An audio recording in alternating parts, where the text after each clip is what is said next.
Wow. Hey, hey, hey. Hello. That was even new to us, I guess. I was not prepared for the new tunes. No, it's StreamYard has updated the default song and dance. Nice. So, how are you doing, Stephen? Better. 14 days. Yeah, exactly. Yeah, sorry, that was my fault, so to speak. Last week I was a bit sick. No. I could not make it. How are you? I'm also good. Exciting stuff, exciting times at work, lots of work to do, and I haven't been sick for 3-ish weeks, so it's going in the almost a record. right direction for me. Yeah, exactly. It feels like that. bUnit, huh? Yeah. Oh boy. Yeah. You're ready. So You're ready for this. Yeah, I am. I actually saw. Did you see the list of changes that they have planned for .NET 10? There's a few Blazor stuff in there that we might want to have a look at and make sure that. Yeah, I feel we should first finish our .NET 9 stuff. I mean, we are settled for .NET 9. Let's say it like V2 .NET 9 stuff. Yeah, the V2 release of bUnit, that is. Yeah. Unfortunately, let's do that first, yeah. Yeah, unfortunately, it's only like 7 months in, and there is the next release. Yeah. Time flies. Yeah. Okay. But anyway, so should we do the usual thing where we we can have do you that. take us through the community things? I've seen a few things fly by. I haven't had time to look at them, but thankfully you are the master of the community, so you do have that covered. Yes. Okay. I guess we can dive into. Let me. Now, how do we do this? Let's. Does that work? Wait. Damn it! That was the wrong button. So just for folks wondering why the screen is changing, here to stay. Oh, perfect. Yep. But I like to have us on the right side like that. Ooh. Yep. Perfect. Let's go with that. Yes. So StreamYard changed a bit of the UI, and there's new stuff you can do, and obviously New buttons to click. Yeah. New buttons, and that's what we did. We pressed new buttons. There's a few things going on in our beautiful repository. Let's start with, I would just go, chronologically. So this one was the first. There was an exception while that person tried. It's basically an input file upload, and I'm pretty certain so he used this file uploader. Unfortunately, just run the test component under test. There's a bit of information missing for us, to be honest, to really figure out what's going on. I do think the easiest, and that's what I did, is, we have a whole section in our documentation just about that. So, if you are ever hitting a wall with bUnit, the documentation we have should help you out to a big extent. Not everything, but let's say the basics should be all covered. So let's hope that this one is covered as well. Let's see. I would say we are waiting for the feedback of the author. Do we have a label for that? I think so. Yes, I think you can tag it with waiting for somebody to... input needed, huh? Yeah, input needed, yeah, something like that. I like that. Let's take that. Good. Then the next one, let's go back. That is from yours truly, aka me. The interesting bit is if you have a component which does call status changed on after render, you get a Stack Overflow. Okay. In V1 and in V2. So I also added the. You can see this here. That's quite interesting, huh? That's a weird thing. I would assume somebody else has stumbled across that at some point. Exactly. It's not uncommon to call status change on after render. You might not. Yeah. So Blazor server. Okay, hello. Well, hang on. So if you do this in Blazor as well in production, right, it will also go into a loop, right? Because status change triggers another render, and it will just keep rendering and rendering and rendering. No, that doesn't happen. So Are you sure? state has yes. Yes. Mainly because this comes from my own repository where someone, So the origin of the issue was someone built something with JavaScript, or let's say better local storage, which you can only access in the on-after render if you're using Blazor server. And then he calls basically status change. It's about bookmarking in my blog so that you can press the bookmark button, blah, blah, blah. And there it works. So if I just, check out the repository, I just run it locally, everything works as expected. And status change doesn't necessarily mean you have a new render cycle. It just indicates to the render there might be something, please check.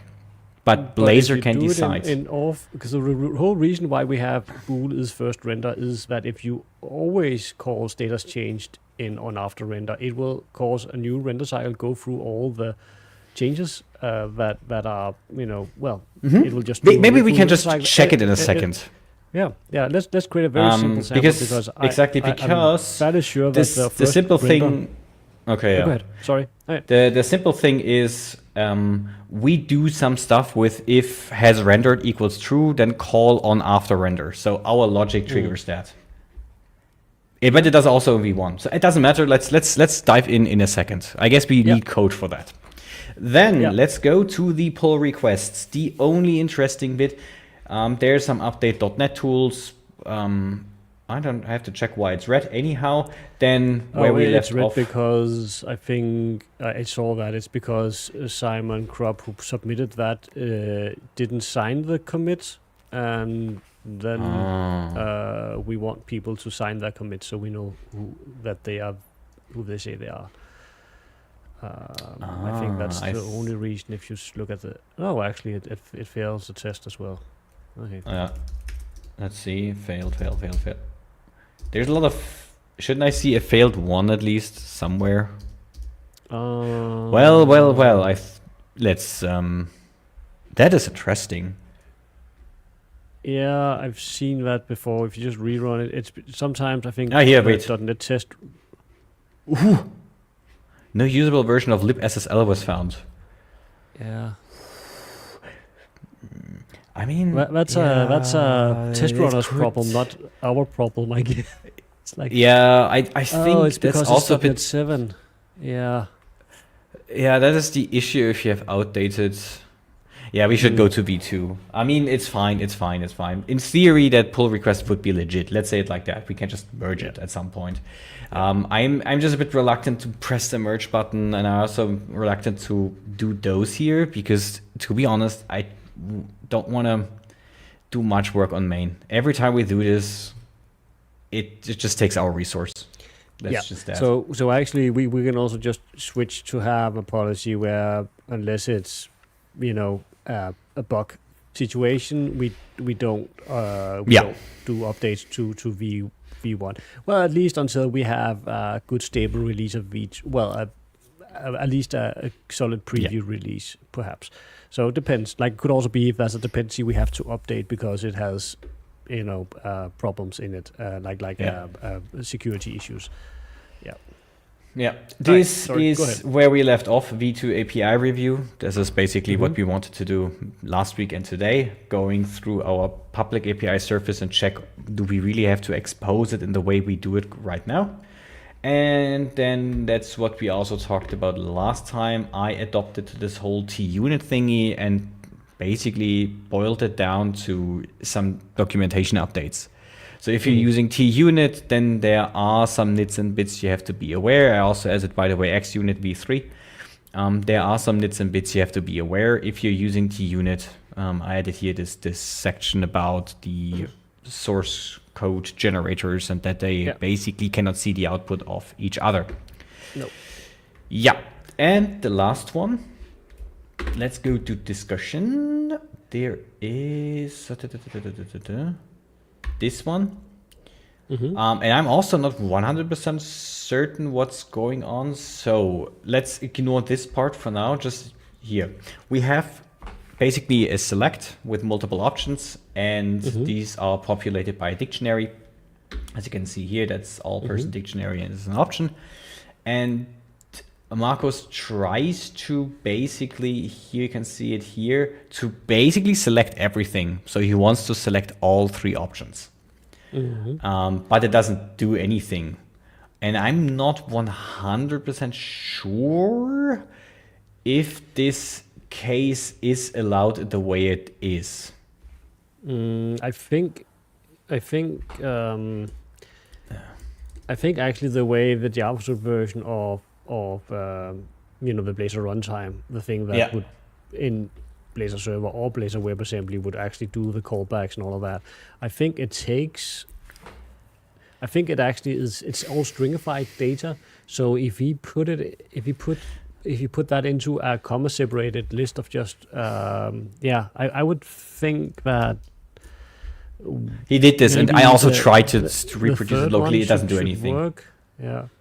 This one. But yeah, I think maybe that one or the one below, because that would be the JSON version of. But I can't remember exactly what the code does in the underbelly of the Blazor runtime. Where me neither, because this is nothing we do. To an extent, like we could, and I remember back many years ago when I was first creating some of those methods, that there are certain. I think I have an overload for change where it tries to do the right thing. Like if you just pass it in the real .NET type versus just passing in a string version of the content, which is what Blazor will do under the hood. But we can spin up a sample project, just a empty one, and we can try out a few of the things you've highlighted here, and just see both the on off the render and this thing, and see if that's a good answer. See if there are some low hanging fruits that we can do in bUnit to make some of this easier. I definitely remember having looked at change and thought there might be something there where we could improve things so it's more. Sorry, I just wanted not that I have some critical stuff open, So I even spun that up. You never know. You never know. Hide all the love letters. Exactly. So this is basic. I just copy pasted that. That is literally the test. And here is the test in question. I thought that this version should work. But what you're saying is... Can you go in and look at the signature to change? Just look at that. Because we have where T value, and if you continue onwards, where you can see we have the create from a method. If you scroll up a bit again. Yeah, there you go. So this takes a generic argument T, and then it calls create from and passes in the value. So try going to that. No, the create from method. There you go. Yeah. And it will have it'll okay. So we can see it does some things. It uses, I don't know what bind. It will fall through all the way to, no, it's actually going to an IEnumerable. It will probably match with iCollection IEnumerable, right? Yeah, it is. I mean, if I just check his stuff, this is a collection, this is a collection, this is a string, this is a string, this is a string. So we should be in one out of those two ways. So the interesting bit is these ones, or?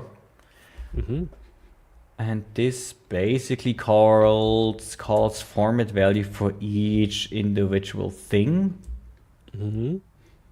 which is in our case a string or an integer. Or in integer, so it will go to bind converter format value, and that's a Microsoft thingy there. And it matches up with iFormatter, I guess, which number is. I think it was numbers, right? He was passing in. Yeah, exactly. Formatter. Ooh. Okay. I think it should be this one. Given that he's having integers and the string version we would handle in our code. It would be a list of T, right? Yeah. So maybe actually to be able to debug this, you want to open up bUnit and just make the test case in there. Yeah. Let me do it quickly can here. You in Writer, can you step into? Yes. Can you step into? Yes, we should be able to, because it's okay. Let's try that then. How's it called? We have the debug symbols. Let's go. So. I want to the top corner instead. Yeah. So we weren't covering up the debug output. That's not great. Okay, so just for the sake of completion, this is an array of strings, so that we're on the same page. This is the version I took right now, which doesn't work. No. And I mean, it doesn't work. Before I go in, let me go here, and I want to just show you here in cut the markup. You can see that none of them has the selected property, which you would assume they should have at this moment in time if you change it. As far as I understood the JavaScript version of it. Well, okay, so let's. Well, I guess there's two things. We want to maybe have just a Blazor. Can you just create a quick Blazor server project where you, and then we have a test project next to it, so we can actually spin it up and see how it behaves in the real world. Okay, let me do this for a second. Let me do this. I'm so sorry. I will be. Yeah. Haha. So let's go back on stage at the stage. So here's, by the way, the other test. But damn it, it's also a unit test. Okay, let's have a third solution. 3 times the charm. So this is a web project. It was a .NET 8. I would make it a web app, huh? I try to be as close as as possible to the. I don't think it makes any difference, to be honest. No, but do set interactivity location to global. Yep, there you go. That should be the same if it's .NET 9. This is like fundamental functionality. Yeah, I think so, but okay. So who cares? We want to have basically the component. This is this one, huh? You could just move the component in and put it in. Yeah. Oh, I have a bit too much open. Yeah, I know it's not a page. Excuse me, but we'll allow it. Okay, and then we want the test where I can just basically, what did he add here? This dictionary. So it is an int to. So. And we want to have our, how was it called? Test comp. Oh yeah, okay, yeah. Fair enough, Steven. That was. And then we want to bind the value to all persons. That looks about right. It's. What does the yellow squigglies mean under the component in Writer? Person changed. Yeah, that's fair, but I don't care because that's the magic of bind value. Yes. Exactly. Yeah, I'm pretty certain that. But I think if persons changed, it's not. It should you're using value changed. So I think you have an extra property in the component. That's a property called persons changed, not value changed. So if you go into that, go into the component. You mean here? Yeah, there's persons and all persons. So you are absolutely right. And you want. Wasn't it a dictionary? It was. But it's all persons. So persons is an integer array. So you want to pass in persons, and then you can. Yeah, exactly. Yeah. So it would be all persons, I think. Yeah. And then we have our selected persons, basically. Yep. Hey.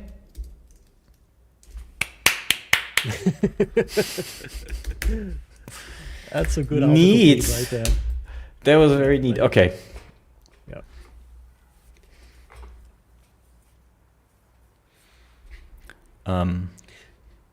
What let's kind move that here. Did you get a new Mac recently? I can't remember. Are you still in your M1? It's an M2, but M2, it's yeah. Okay, so they kind of look selected, I believe. It looks selected. I mean, this is the unselected version, and we can make it easy that we say like, okay. Yeah. But when you just booted it up, it had 1 and 3, right? So yeah.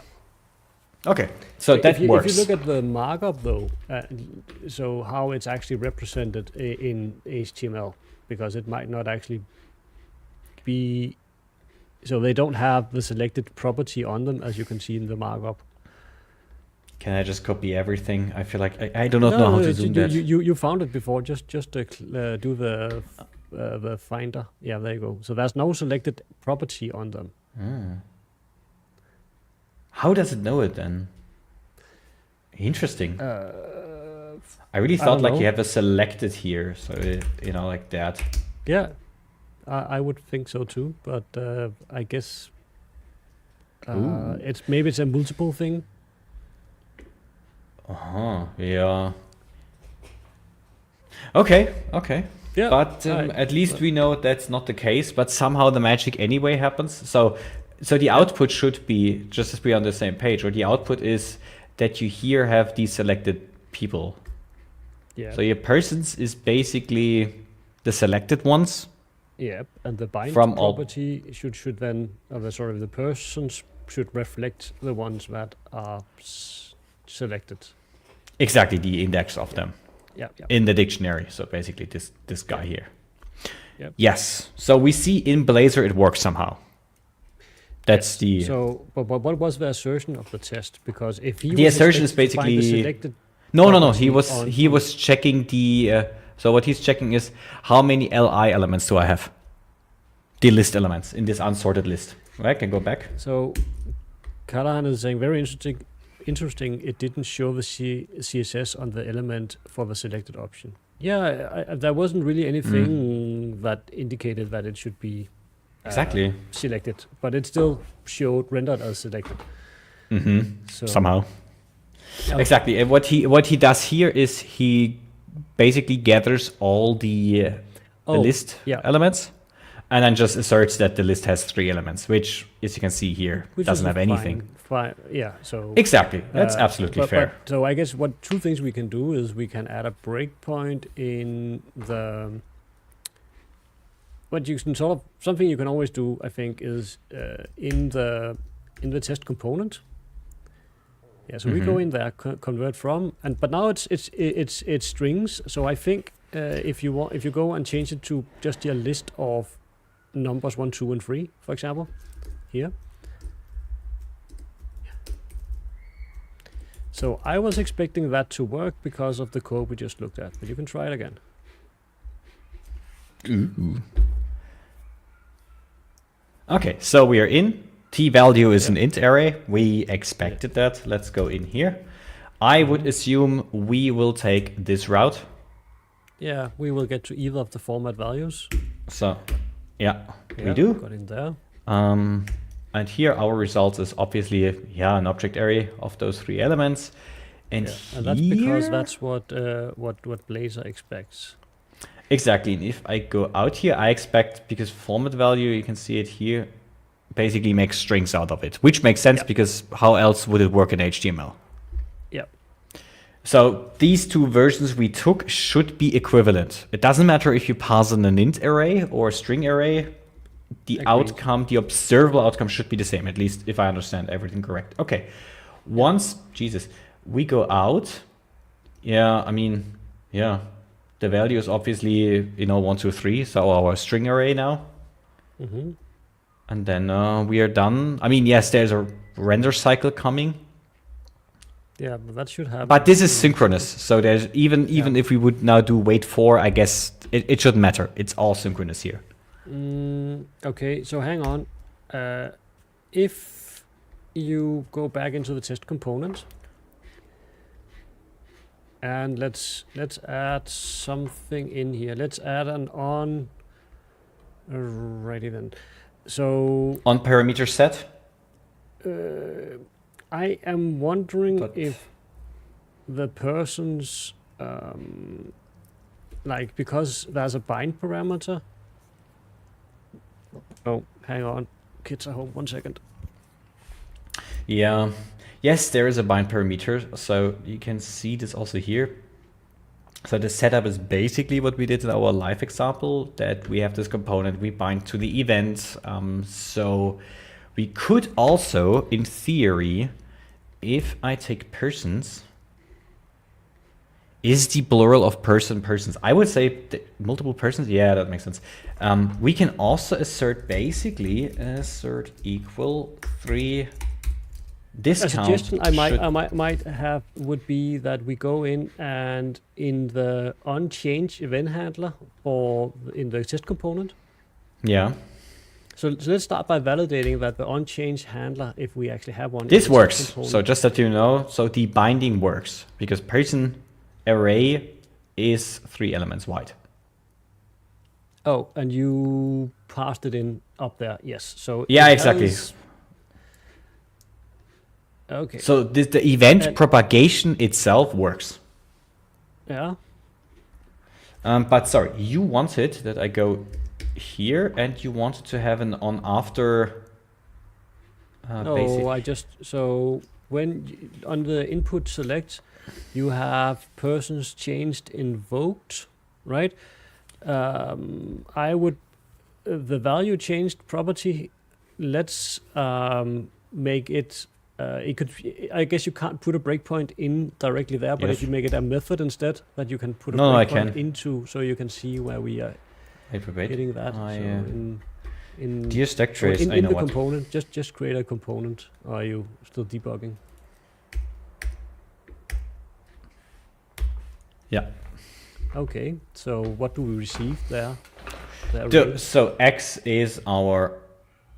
Huh? I showed it. Yeah, it's 1, 2, 3, obviously. Sure. So okay. Yeah.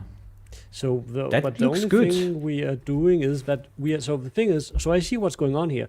We're calling person changed, and that is triggering the callback. But it isn't, the callback is calling back to the test, and the test itself is not calling the component back again and saying, hey, we don't have, the binding doesn't work in 2 ways in the test. But the binding does work. No, yeah. So, but the thing is, normally, if I have an outer component, right? Yes. If you go and render the test component, if you go render the page component that has a home component that has the test component in it, right? If that is the test, if you wrap that, yeah, then the test will probably work, because what's happening is that there is an outer component that receives the person's binding, and that causes a re-render on that, which causes it to pass down the new person's list that you passed up. But the test doesn't do that. Like the test code doesn't do that. Well, but we could also, but then this would mean if I do a simple, oh god,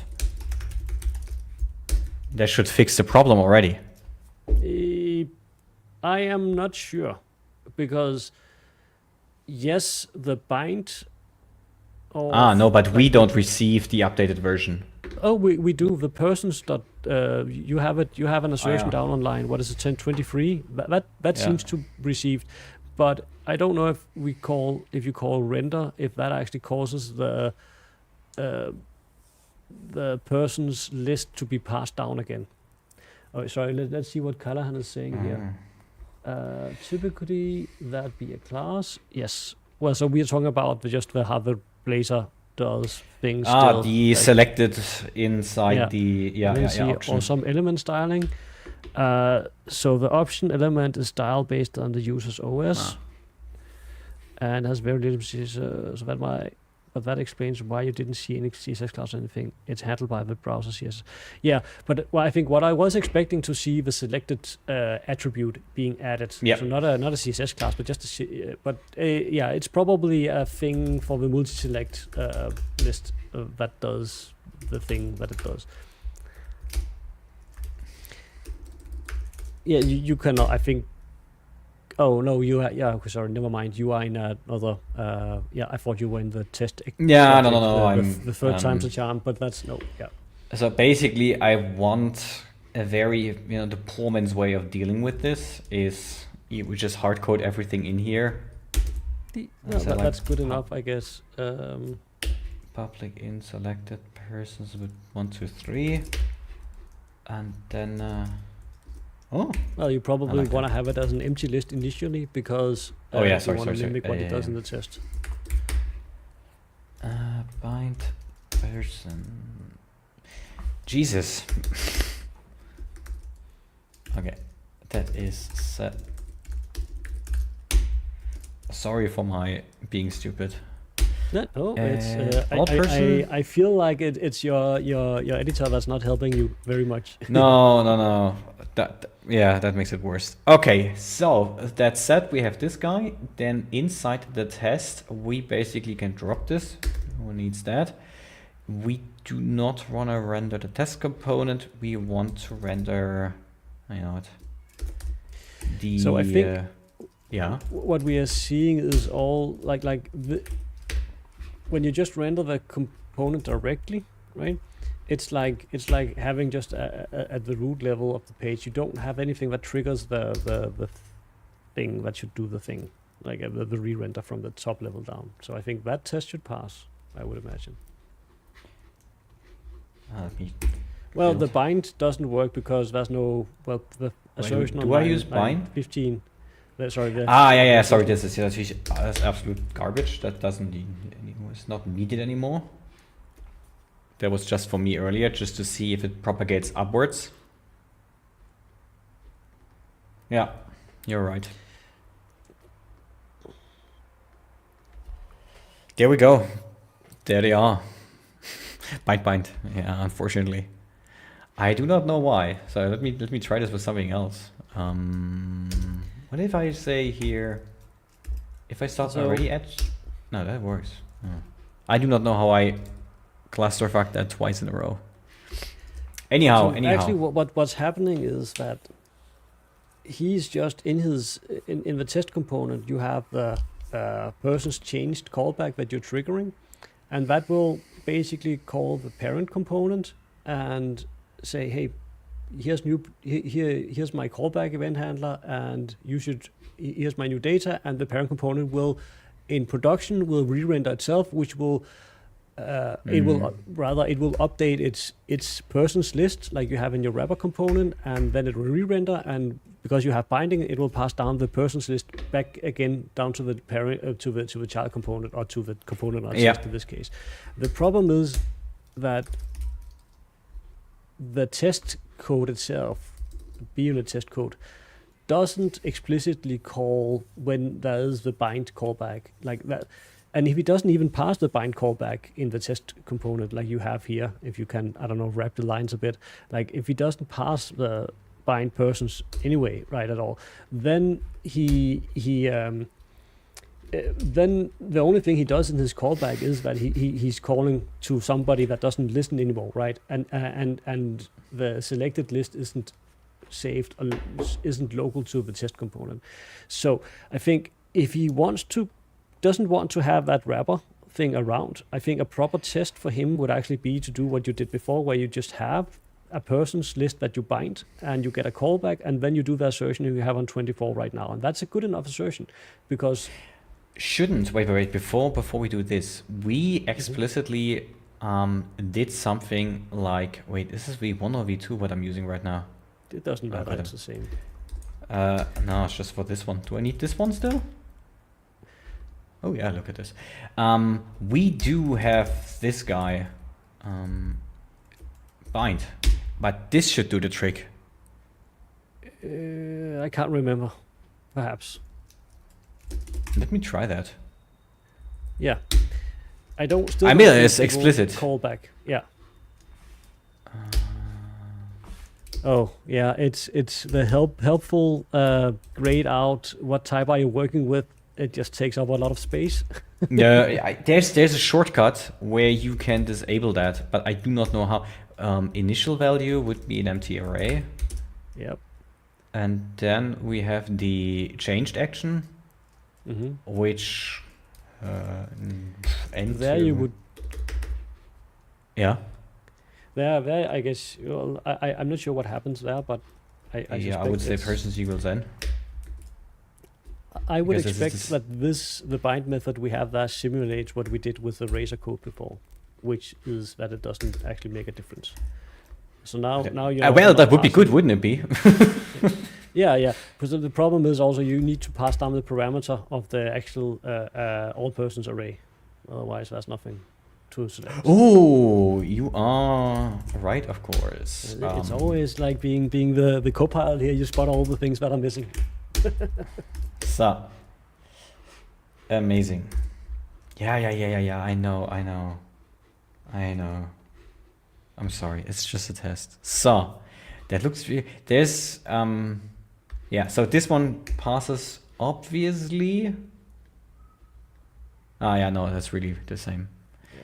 I really thought we did a bit more than what. Yeah, but okay. Okay, so that doesn't work. Yeah, but that is an explanation to the person. So what I actually typically do in my, like, so if I was writing the test component, well, the thing, the wow, I can't speak. The component called test component. If you go into that again, I would just change the implementation so that it doesn't just call person changed. It also sets persons explicitly. Like it sets person and then calls persons changed. So if you want to do it, that would re-render the thing, yeah. So if we so it still re-renders the thing, but you just keep the code as you have it.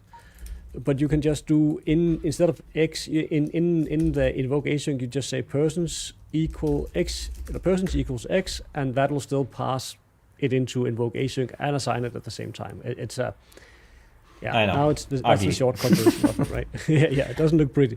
So if you undo all the things you did in the test. Yeah, so this one. Yeah, sure. Boop. Yeah. So yeah, that's how I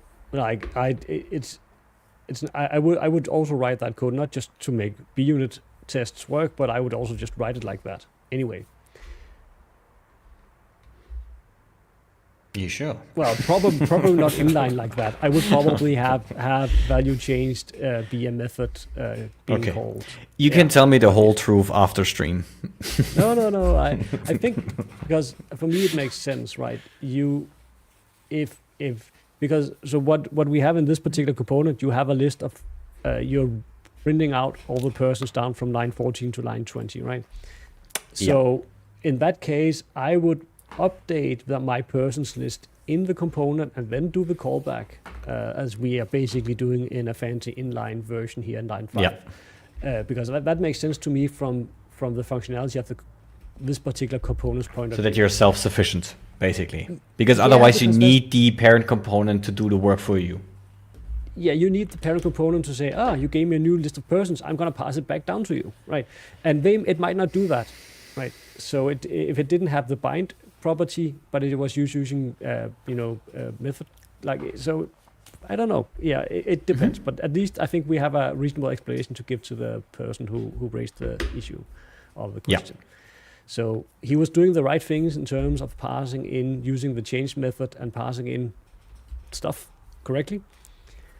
But yeah, I think maybe one thing that could have been a slight improvement would be if you wanted to use the array syntax, is that we could have a specific version of the change method. Which takes an area of... Okay. Oh boy, yeah, I will write this off stream. Ooh. Make that beautiful code. Now it's absolutely correct in 100% of the cases.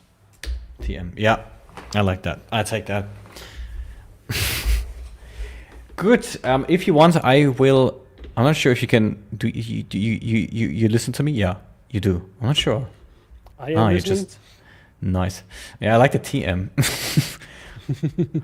There's I do not know. What if I continue doing that? What happens now? Yeah.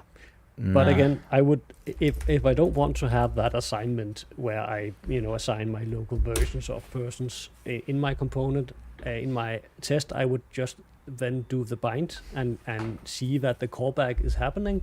And then there's no reason to test that you rendered out in a second render when it's passed in, because it's like if you want to do that test, you initially pass in 1, 2, 3 in the persons list and don't do the change, because then you have the second version of like the there's no reason to double test things, I guess. That's my point.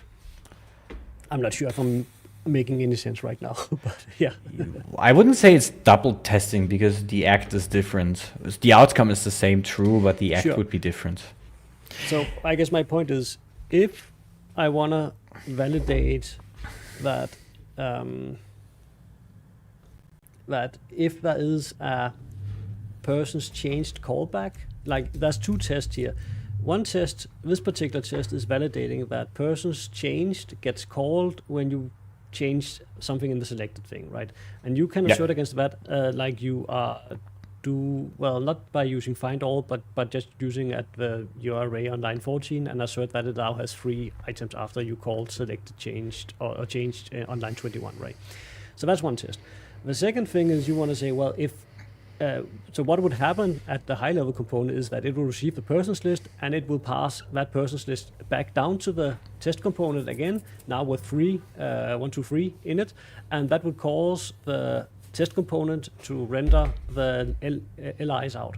Well, if you can, that's could also be viewed as 2 separate tests. Like you have one test where I pass down some content in my persons array, 1, 2, 3, and then it spits out 3 LIs, and then I have a test saying that if I change something in my inputs, multi-select options, and I do that, then the person's changed callback is invoked, and a new list of persons is a person IDs or whatever it is passed back out to me.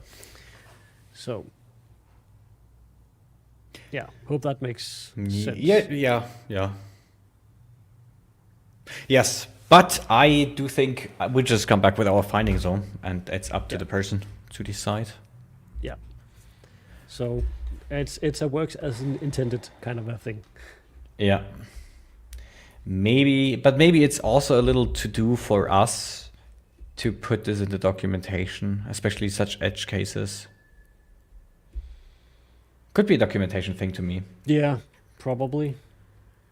Also for our future selves. Yeah. Because I feel we had a similar thing already with bind in months to years ago. I don't know, but that's just yeah. Good. Do we wanna continue with the other issue? Yes, let's do that. So that would be this one, where you have yeah, exactly. So you have a simple. If you pull that code into the test project you created before. Yeah, I can do that. You mean this guy? Exactly. Let's remove this. Let's remove. I mean, it doesn't matter. I can just put it in here.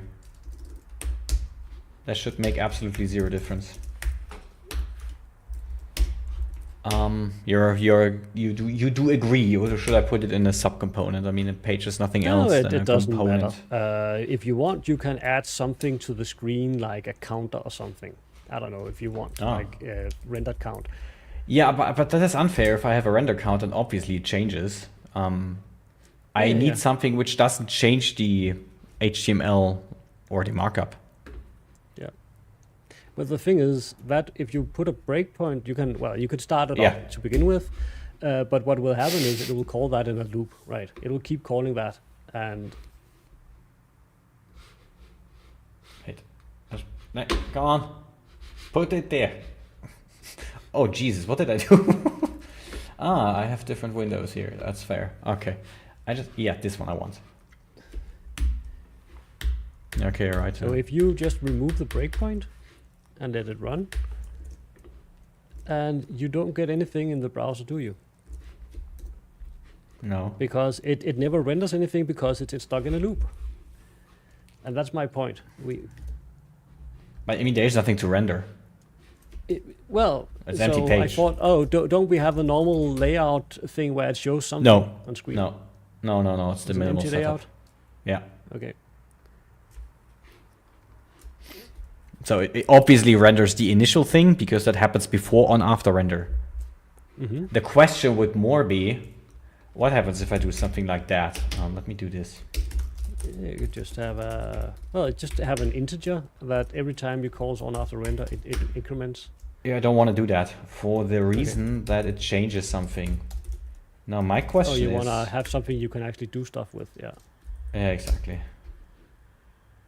What? What? I mean, I'm fine with that. No, but you what? Probably won't. No, you probably don't want to have it there. That works. That is interesting. Well, so it's not good, that for sure. But at least it doesn't crash with the Stack Overflow. Well, I think the reason why you have a first render is because you want to check. Like, you don't want to do that in a loop, right? It's just... Yeah, that's the obvious candidate here, yes. Yeah. Now, I granted, if it should... I think what Blazor does is that I would think... I'm not sure, it doesn't continue on the same stack, right? So if you let it run for a bit in Blazor server, I think every time it just kicks off another thing, so it just does a lot of work, but it doesn't stay on the same stack thread. Like it exactly. I mean, we can check that. Oh, wait, yeah. shit. Oh, shit. Damn it.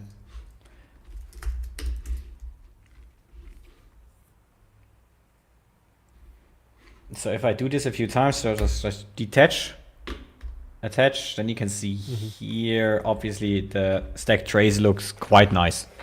It's a lot of stupid work, that is true, but it doesn't crash. And obviously, so we crash for, where do I have it? bUnit. I have too many projects. I'm messy. I'm so sorry. I still had it open. Oh, now it's not open anymore. Oh yeah, I have to test in here, by the way. And the reason it does that is because we go in a cycle with the on-after render cycle in on-after render event in the rendered component, which triggers our process rendering queue thing. Wait, if it compiles at some point. Yeah, and I guess the default for us is that we don't want it to run on a separate... We don't split it up in a separate thread. Are you okay? Yeah. Oh, I just thought you looked like you got something in your eye. No, my glass. Sorry, my glass is dirty. Yeah. No, I'm so sorry. So exactly. So we are in here, process render queue. And then you go here and he has rendered, which is, I mean, this is the first render cycle. That has to be true. Otherwise, I mean, that doesn't make sense. And I removed the other thing. That is in here. We have this div edit count. Oh God, how was it called? Where is it? I'm gonna move us over here. Oh, yeah. This bit here, was it this one? No.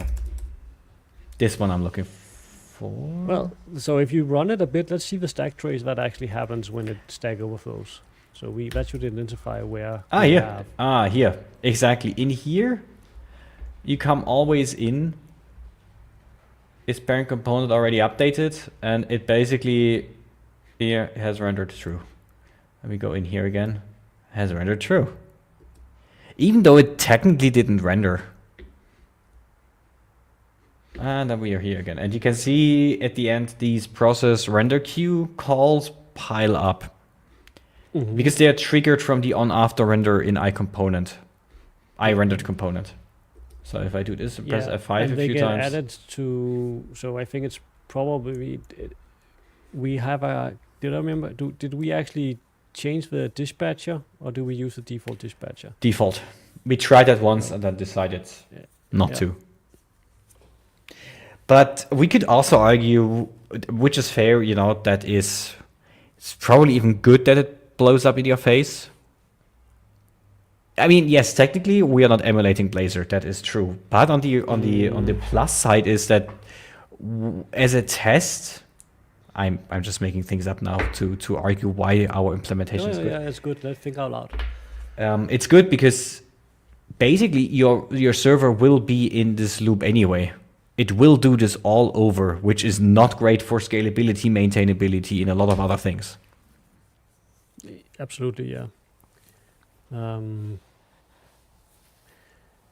Yeah. So maybe it's a non-issue. Well, it's perhaps.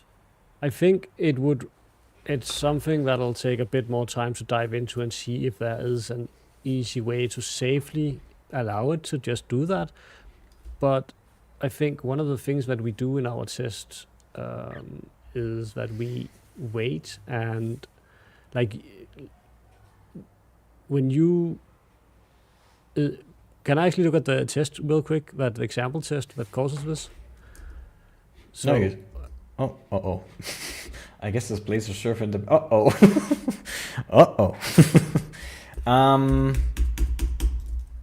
in a minute, is this fine for you? Yeah. There's something, as you can see, my CPUs are burning right now. Is it because you still have the Blazor server app running in the background? Maybe. So okay, so it maybe. Yeah, I guess I have to oh shit. But you can hear me still, oh? Yeah. Your video is going and all of that. It's fine. Oh wait, let me just take interesting. Let me take HTOP. That is anyway better. Where is my writer? Like the sample app that you, is that the thing that's still running, or is it? Yeah, it's this. It's yeah. Okay, so it just have a. So. Is it normalizing again? Oh, somewhat. Good enough. Let's boot up writer again. We want this one. Yay! Yeah. So this test obviously is very, very stupid and very simple. That's why a simple class. Can you? Oh yeah. So it literally just calls state has changed every time, and it doesn't do anything. And the only thing we do in the test is that we call render component. Yes. And that blows up with an Stack Overflow, which makes sense because we will never exit that loop. Yes, and I guess that's because can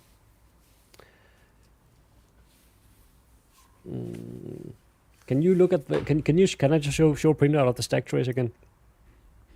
Like from the issue, I believe you had it there. Wait, I crashed everything. Oh. Yep. Yeah. Thank you. Yep, this one, huh? Yeah. There we go. So it's process.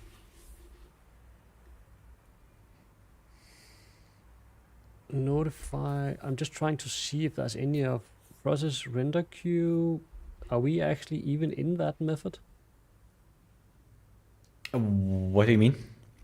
Like in our renderer, do we actually go into, do we override process render queue? Yeah, but just having this log around to call base.process render queue. Yes. But yeah, and that actually the log might actually be the reason why that it's doing this, because that forces it to stay on the same stack instead of trying to instead of just spinning up more threads that can run and finish one at a time. So we want to have that log in place to prevent multiple renders happening, which the test code can't then observe, right? Yeah. This is process pending render. Was that the name of the? Yeah. Yes, process render queue. That's a different name. But here, process pending render, and this one internally calls then process. Yeah, I mean this private void that obviously we cannot override. Yeah. Okay. So let's go and let's just step into that and see what's going on there. Oh, sorry, that was a bit quick. No, it's okay. Let's see. Is batch in process, so that should return true, because that's something going on already. Yeah. And if... But I would assume that this one at some point should be 0. Yeah.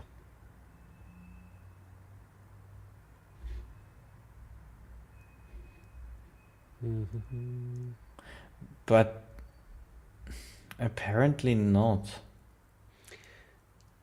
So every time you call state has changed, Yeah, that triggers. probably something here will be added. Always.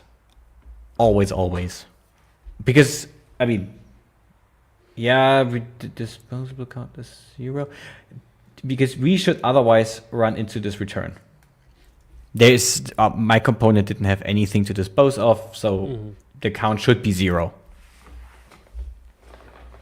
Yeah, so it will add, status change will add something to the render queue, because state of change essentially calls, state has changed essentially calls set parameters async, as far as I can remember. Right, so if you go to status changed and go to implementation of that in your test component.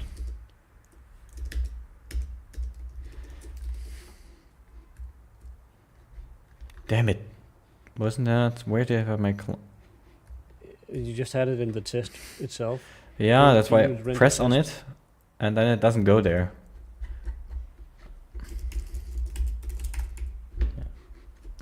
Oh, there you go, that one. Should render, and then you have the render call. Yeah. Yeah.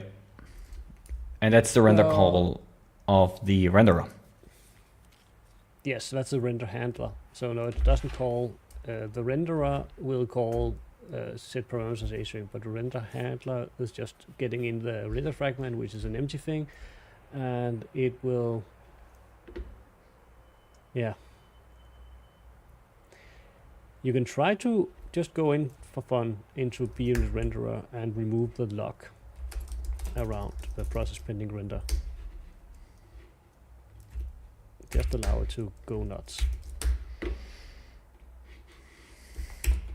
Ooh. Come on. Am I debug build? Damn it. I don't learn much. Yeah, I don't learn from my mistakes. The pain wasn't enough until now. Yeah. So Gallahan says that he didn't think that M2 could handle. Yeah, I'm also... I think it's... I'm not sure if this is Rider going nuts, because I had the open debug session. I'm not sure what Rider does at those moments. I don't want to blame Rider. I don't want to defend my M2, but M2, I like you. Good boy. Yeah, no, I think in general, like the Macs have a good... Initially, when they just were released, the M versions of the Macs, I think they were doing all right.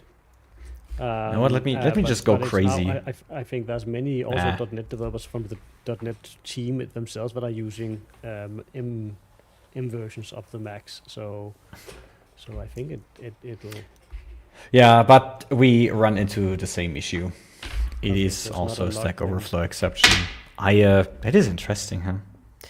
Yeah.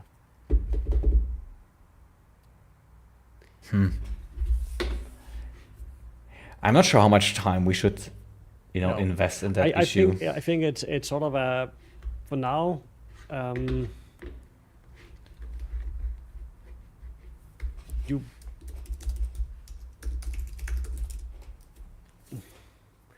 you can close. You can see there's a small chevron on the close with comment. You can also say close as not planned. Yeah. Go away. Yeah. I mean, I still would argue in favor of the current implementation because it shows you that something is going on. Yes, I can't think of a reason why you would have, like, I've implemented components like a small counter component kind of a thing, like maybe like a stopwatch situation where it count, like it renders every second, but you probably don't want to like go as fast as you can, re-render in a loop, right? Yeah. There's no value in that. There might be a value in do a re-render every second or every 100 milliseconds or something, because you want to draw something on screen, but just a tight, as fast as you can go loop is probably not what you want.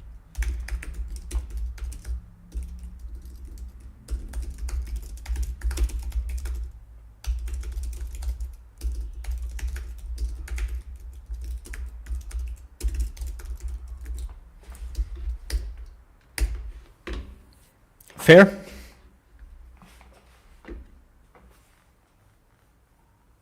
Oh, you weren't there. Yeah, I'm here. Sorry, I just got a message from my kid. Good. I closed it as Mm-hmm. completed because it's basically what we want. It's fine. Okay. Yes. The other one I will answer off stream. Given that time is not on our side today, do you want to tackle something new? Is there anything we should tackle in the last 15, 20 minutes? Yes, so I think let's have a quick look at where we are V2 wise. What are we? What is the to-do list we have before we can say this is a stable release of V2? I think, and technically, like, no. So my whole goal was I wanted to actually just go through the code and find things that needed cleanup or was redundant, right? Yeah, with priority towards the public-facing things, because internal, private, no one cares. I mean, not no one cares, but we can change it while V2 is stable. Absolutely, yeah. So yes, that would be. Well, we obviously can't make a lot happen in 20 minutes, but besides that, were there any things that we wanted to have done before we just say, hey, V2 is out, start using that instead of V1, and V1 will only get, emergency fixes from now on? Yeah, I mean, there are two things. That is the API review, and the second thing is moving the current documentation as a subdomain or as a subfolder. I don't mind, to be honest. I guess subdomain is easier because we just copy paste this to a different thing. Subdomain, but I would move the V1 documentation to a subdomain. And yes. Have the plain old bUnit/dev be the V2 documentation. Yeah, exactly. If we have something like V1, yeah. And like the current one would say like, I mean, we already have a migrations MD. We have to add this, obviously. So we need here migration somewhere here, probably. And with the reference to v1.bUnit.dev. That would be nice. Yeah.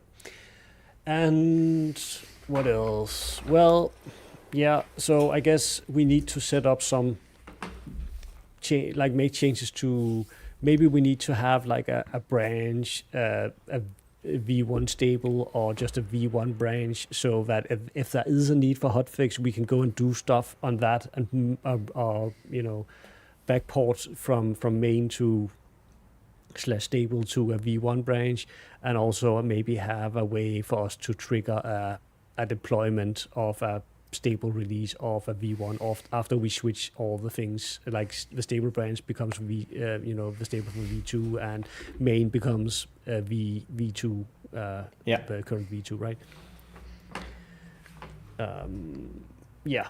So I'm not sure what's the best approach we would have there in terms of the release management. I kind of like the current release management with the release pipelines workflow. Yes. Workflows, to be honest, workflows. I'm not sure if we are better off for V1 to do it manually for the time being. Yes, that's most likely not the best way. I mean, no, the best way in the sense. Yes, it is the best way because we cannot have this time. We would need to create the new YAML files and test them. I rather invest in something else. Agreed. Yeah, good point. And my hope is that V2, given that the API surface didn't change drastically, shouldn't be much of a bump ride for people to upgrade. No. That's my hope. Also, we used a lot of obsolete attributes and whatnot. So, but yeah, maybe someone will show this link to exactly that stream in half a year.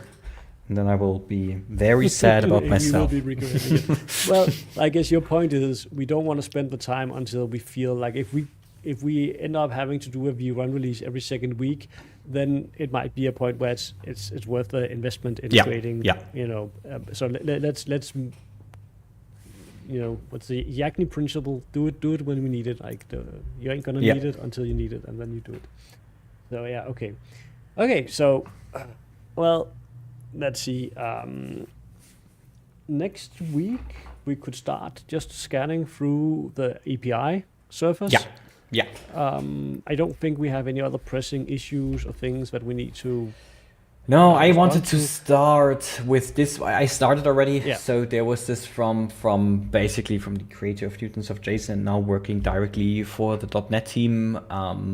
That routes will be updated depending on the parameters set and stuff like that.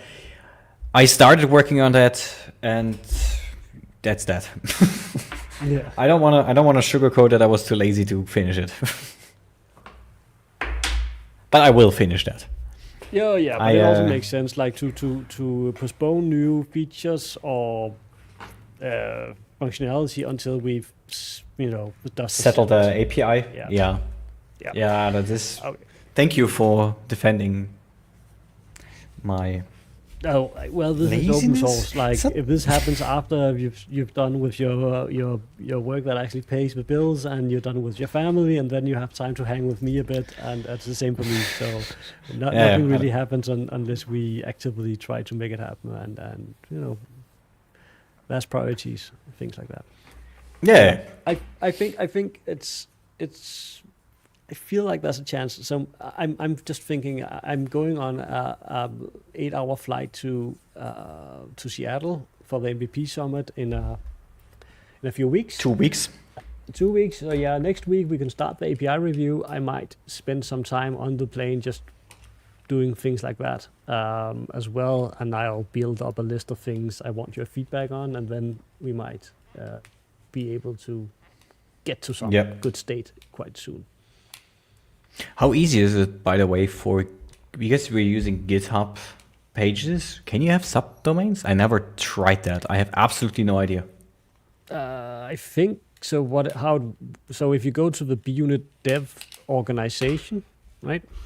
So click on the thing there. You go. Yeah. So there's bUnit dev.github.org. I think what we can do is we can create a bUnit dev v1.github.org. And that then with some, configuration in Cloudflare, we can have that point to another GitHub's pages. And then it's just two different.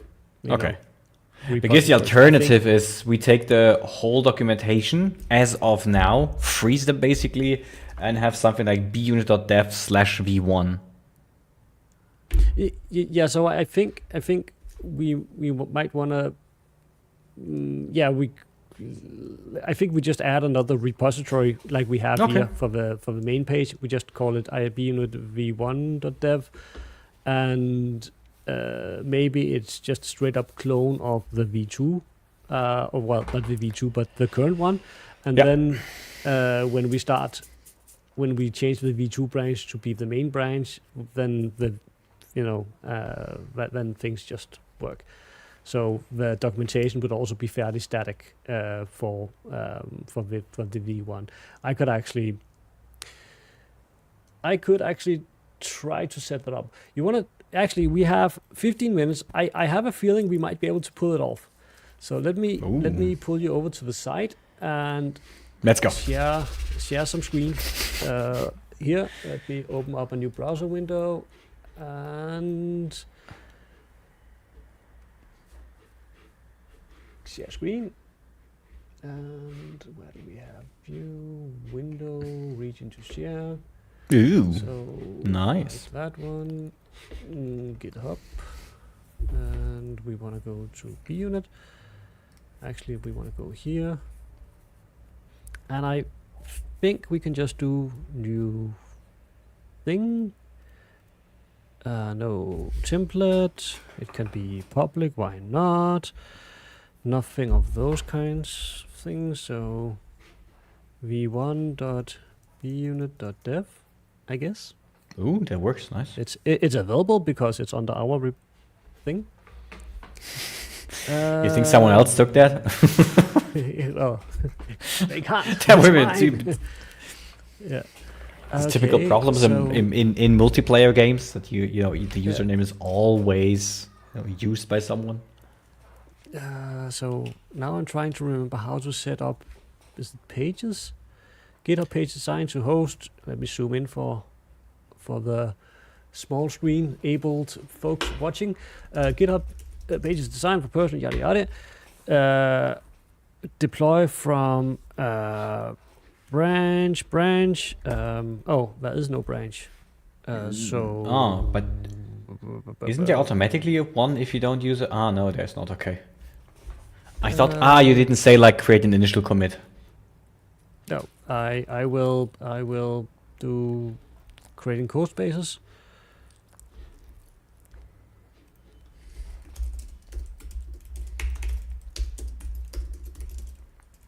I am maybe regretting decisions here. Let's see.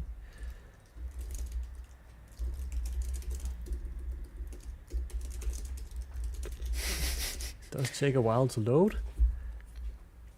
I mean, there are a lot of files in there. Yeah, exactly. Creating that index. Oh boy. Yeah, let me just go back here. Now we have something. I want to just have a look here. I can't remember how things are done. I think this is just, yeah, I'll just create an index HTML. Index.html. bUnit v1 docs goes here. And I believe that's all we need. And how do I commit from here? Can I commit from here?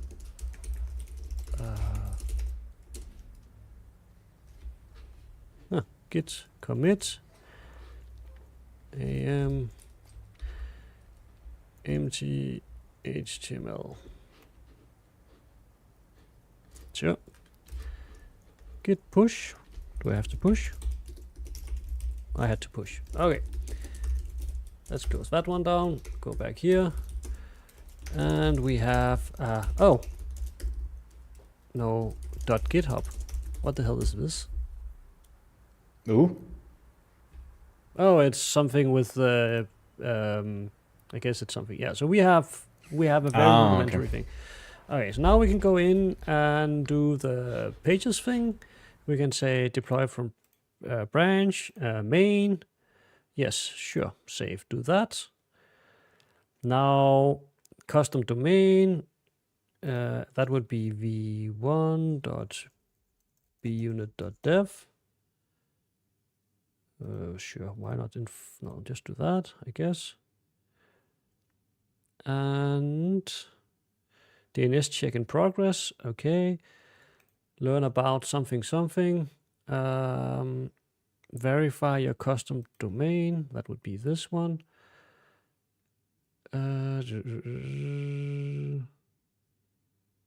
Oh. Under in GitHub, click your profile under settings. Yada yada yada. Panning and add a domain. Okay, we can try to do that. Yup. Did it say settings, right? And then hope I'm not sharing anything secret here. What was it again? Settings. Pages, that makes sense. Code planning and automation section of the sidebar, click pages.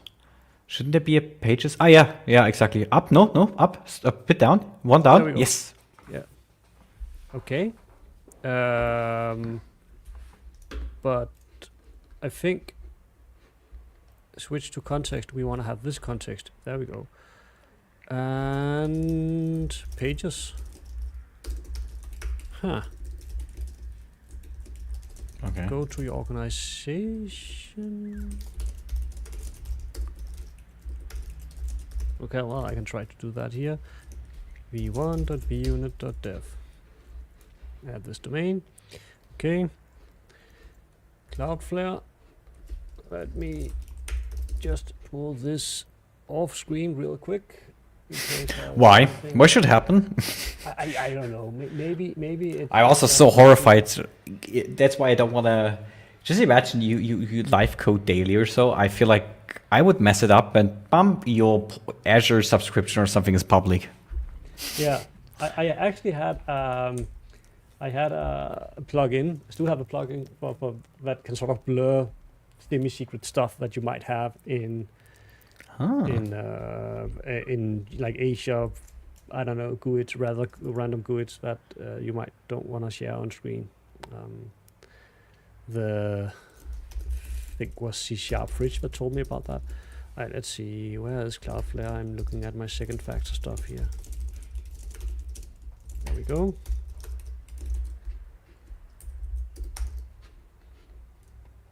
Okay.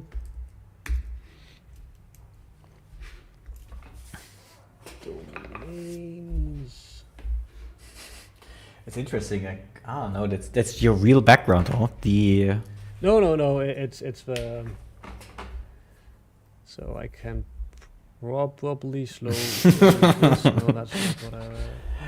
Maybe it's easier if you just put the zoom to 50%, so it's so small that no one can read it anyway. And then you go up if you're really sure that there's no sensitive information. Manage domains. Manage? I thought I was in here. Yes, I am in the process of transferring it away from domain. Where's my... I don't know where that is. There's a place where you can do DNS. I want to do DNS. God damn it. Here you can see how many visitors we have. Quite a few visitors on bUnit.dev. Yeah. Like it's 12,000 unique visitors. Now where the hell do I actually manage my... Oh, here we go. DNS records. There we go. Okay. And I guess... What are you telling me to do? Create a text record on... Okay. With the following host name. So we want to copy that. And we say not filter, add record. It should be txt. TXT, yeah. Name, that one there. Boy, you still have 5 minutes. I don't want to increase the pressure here, but you said 15 minutes, and I can do counting on you here. Yeah. Okay. All right. Let's see. Saved. There's some old TXT records we had. Okay. All right. I hope they're not we're back problematic. Here. Verify. Hey, it's verified. Okie dokie. So that's the thing. Nice. Okay, so how can I then... Now we just have to put in all the contents, or like the old content. Well, I guess, let's see, settings. Have you just picked up on this now? Your site is live at, well, is it now? No, it's not, because I haven't told...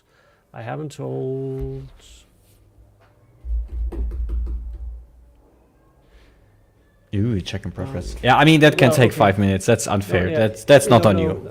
Yeah, so the problem is more that I want to actually point it at something. So verifying your custom domain, managing custom domain. So we want to have it.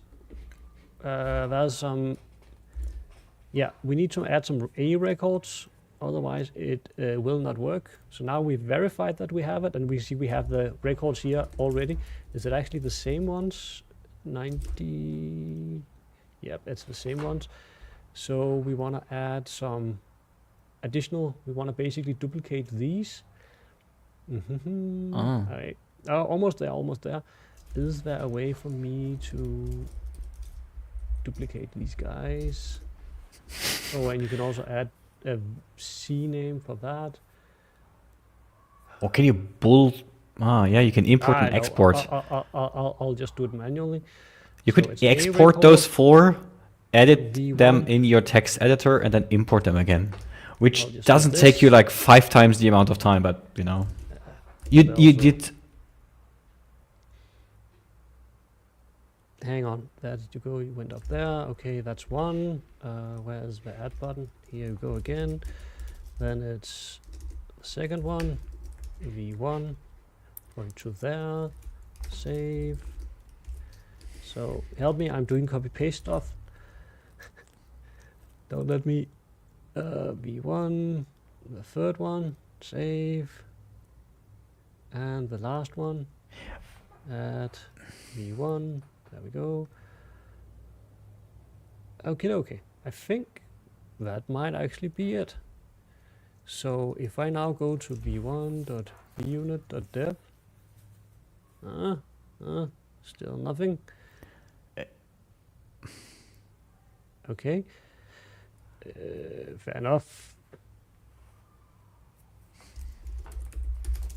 So you want to test it out? We can do that. I guess copy and then fire up a terminal.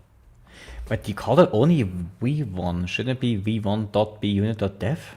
Oh yeah. Well, v1.bunit.dev. I don't do dig apparently. Oh, hang on. I just need to do Ubuntu instead. Oh, I can dig. That sounds... no answer, I guess.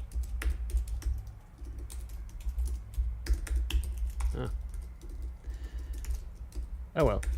So, I'm guessing... Should the name should not be why only v1? No, because it's a subdomain. Subdomain, yeah. So and you don't have to have the full qualifier. Well, I'm just asking. I do not know. I am not sure. Let's see. Use add for root. So I'm fairly certain if I go and edit the existing ones here, it will. Oh, actually, you might be right. Dang it. What's going on? You are in edit mode. Yeah. Let's try that, because the other ones just said save. Oh no, it actually didn't take. Okay, so okay. If I do this and hit save here, it just normalizes it back to v1, which is what I expect. But I guess there might be a slight delay before the changes kick in. It is DNS after all. So yeah. Okay, but then I am a bit out of ideas. What's the problem right now? No, I think it just takes a bit before it kicks in. Yeah.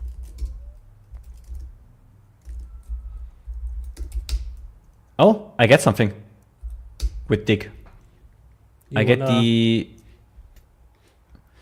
I can share again. Do I say... I screwed up. Here. This is the right one. Now, don't... Now it says DNS check successful. Here. Still almost. Oh, nothing yet. But I cannot... Yeah, no, it doesn't work. So there are some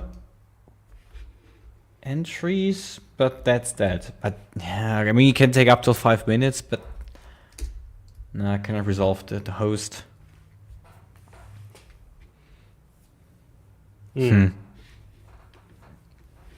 Well, maybe in 5 minutes. Yeah, I think so. All in all, this should more or less do the thing. Interesting. Right. I like that. I think so. Okay, it has a C name.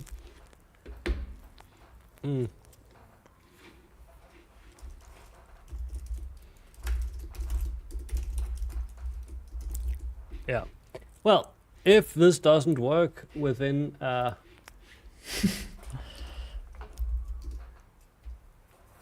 so what are you seeing on your side? Let me just zoom in. Oh no, these are not the right UR IPs still. So it should be something along what we're supposed to have is 185, 199, 108, 153. So it's probably still, there's some time to live. So if you do a dig on bUnit.dev, you will see. Yeah. No. Yeah. No, those are still not right. Oh, hang on. No, these are Cloudflares probably. I think so too, yeah.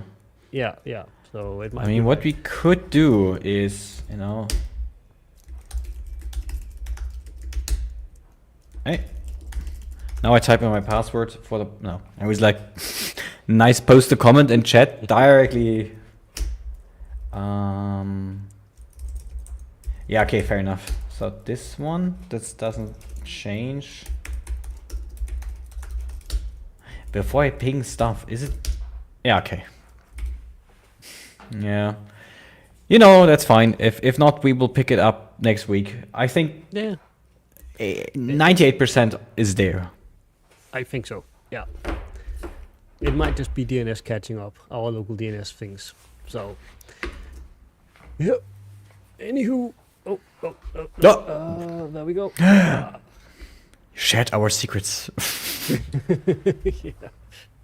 Okay, yeah. So I think we have sort of the inklings of a plan, something along the lines of copying the existing repo stuff from the one from the normal blog repo to the other one, and then Exactly. That is the last step. We just copy all the contents and trigger one time the action, and then it should be published.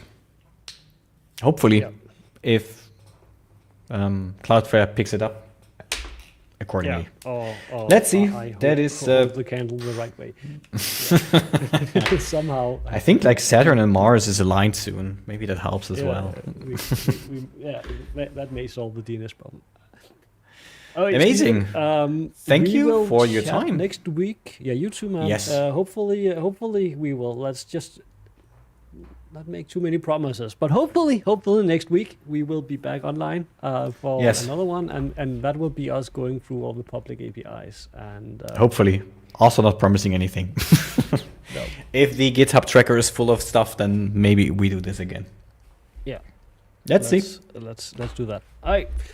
Hey, thanks for having me, guys. It was nice, and we will see us in a week.